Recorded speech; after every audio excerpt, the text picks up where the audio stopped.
سلام، خوش اومدین به یه ویدیوی دیگه با من. مرسی که کانال منو نگاه میکنین، چنلم سابسکرایب میکنین و کلی به هم انرژی میدین.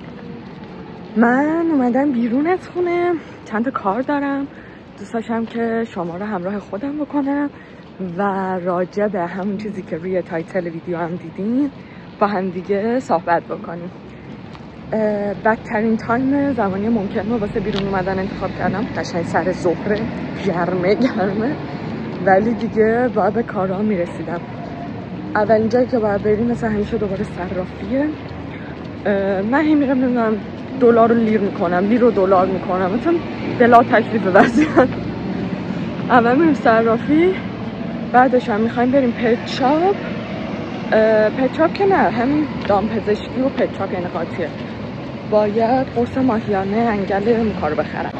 این قرص انگل موکا رو من بهش ماهیانه نمیدم، چون گفتم ماهیانه هر 2-3 ماه، فکر کنم 2 ماه بهش میدم. آره هر 2 ماه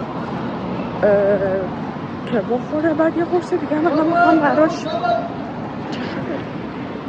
میخوام براش بگیرم برای کک و کنه، چون هوا گرم شده. موکارم زیاد میبرم من بیرون.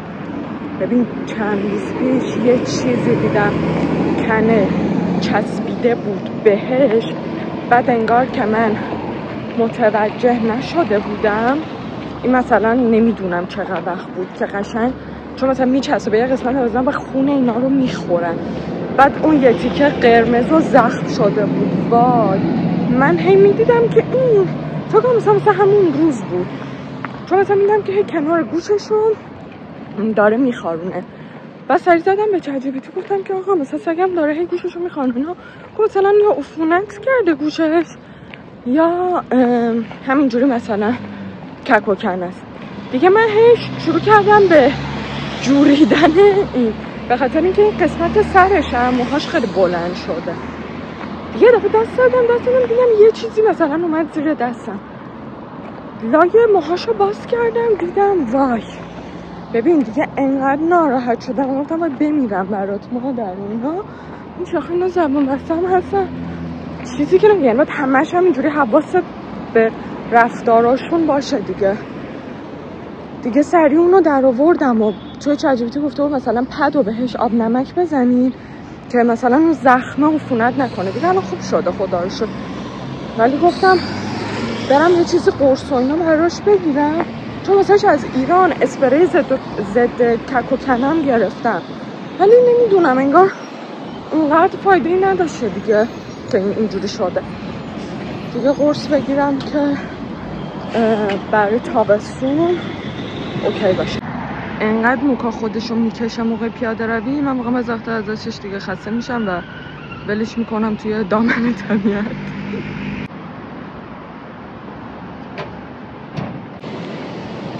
موکا قرصشو خورد، بهش 2 تا قرص داد، یکیشو الان بهش داد خورد، یکیشو هم گفت فردا خودت بده برای هم انگل و کک و کنه.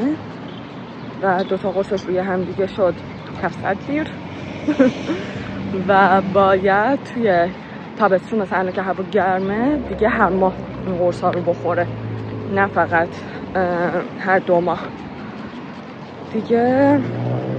بهتر دیگه، چون خودش اذیت میشه دیگه. من نمیخواستم واقعا دوباره یه چیز دیگه تو تن این بچه ببینم، یعنی از لحاظ روحی من خیلی آسیب میبینم. این دیگه حالا پول زیادیه واقعا الان برای من تو این شرایط، ولی خب ارزششو داره دیگه. حالا بعد از اینجا میخوایم بریم با هم دیگه پاساژ. ببین اینا جاهایی که فقط رد میشم پشت من فقط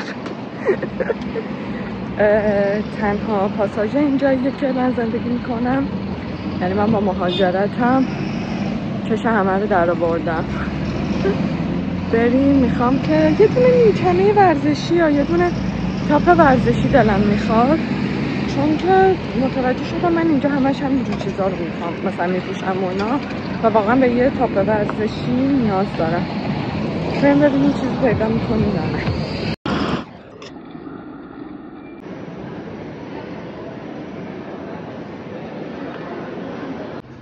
بچه ها پوما همه این تنهاشو آف زده، و این از اون قرص موکا ارزون تره.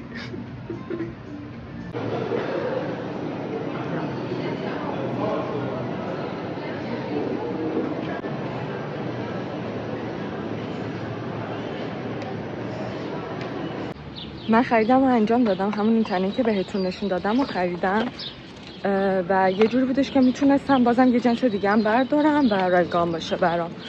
یه تیشرت دیگه هم برداشتم و کلا حالا بچه‌هایی که تو قبرسن حتما به پوما سر بزنید، خیلی قیمتاش اوکی بود و اینکه بعضی از جنساش هم مثلا خودشون گفتن کامپانیا اینجا میتونی پول یه دونه رو بدی ولی 2 جنس برداری و همین جوری هم آفم تازه داشت.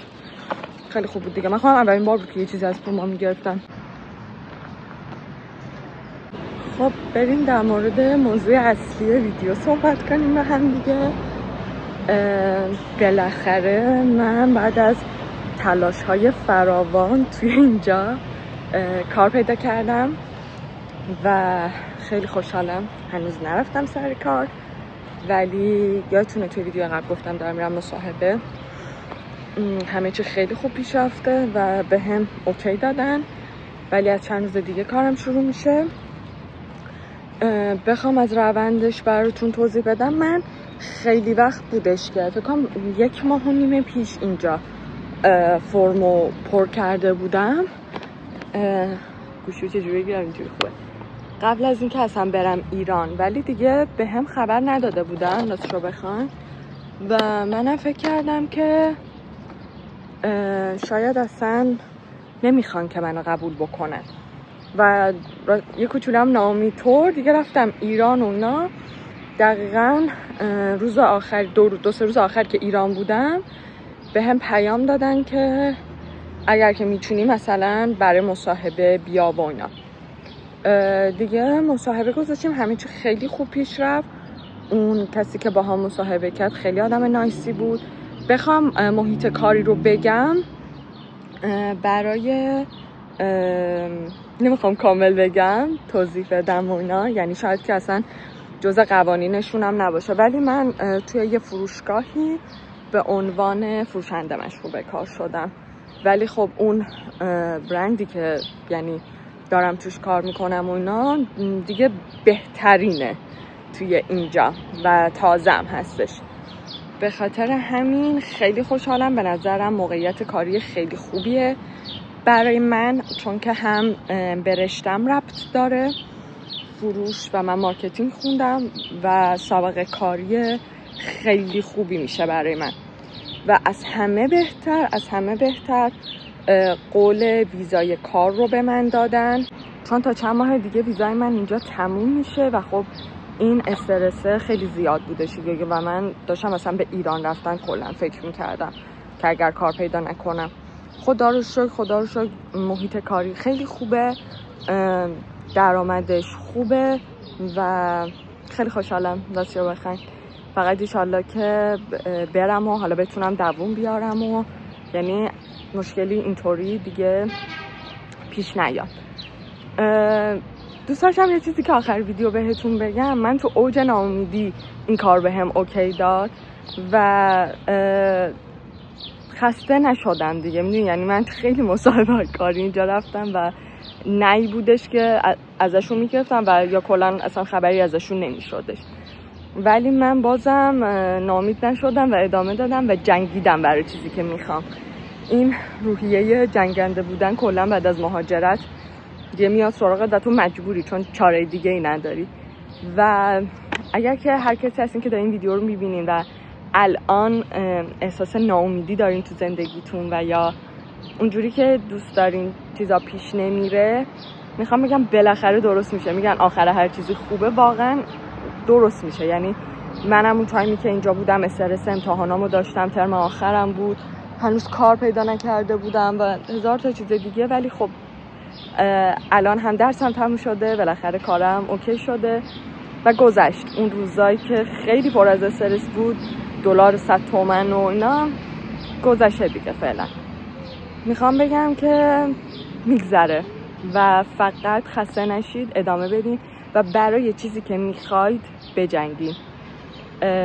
یه بار بیشتر ما زندگی نمی کنیم، پس باید بجنگیم، چون هیچ چیزی حاضر و آماده نمیاد برای ما نیست، مگر که حالا یه قشر خاصی که خب خانواده های خیلی خفن و پولداری دارن و استعدادهای خیلی خفنی خودشون دارن، ولی برای ما افرادی که حالا من خودم میگم جز آدمای معمولی هستم، باید خودم بجنگم و اون چیزی که میخوام و حقمو بگیرم در واقع، چون میگه خیلی زورم میومد اگر که برگردم ایران، چون میگفتم آقا من اومدم اینجا کلی سختی کشیدم، درس خوندم، یه عالمه، واقعا درس خوندن به زبان دیگه خیلی سخته، یعنی من خودم فکرشو نمیکردم اینقدر سخت باشه، ولی واقعا خیلی سخت بود و اگر که برمیگشتم دوباره کلا ایران، نه که بد باشه، یعنی من جز یکی از گزینه‌هام بود، ولی احساس میکردم که هیچ شده، این همه تلاشی کردم، این همه درسی که اینجا خوندم، این همه پولی که اینجا خرج کردم، همش هیچ شده و من دست از پا درازتر دوباره برگردم ایران.